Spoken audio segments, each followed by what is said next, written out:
No, was a perfect day, perfect game. Played really well, very good attitude.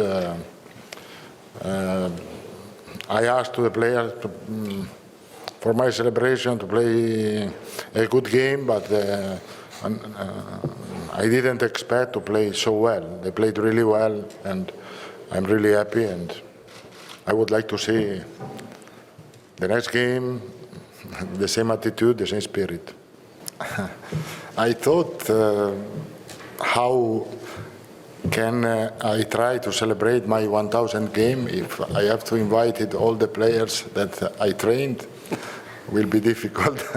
And so, no, I will do something for my players, but now we have no time, we have to be focused for the next game on Wednesday.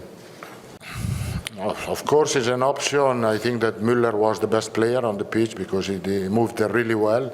It's true that he didn't score, but he was involved in all the situation offensive.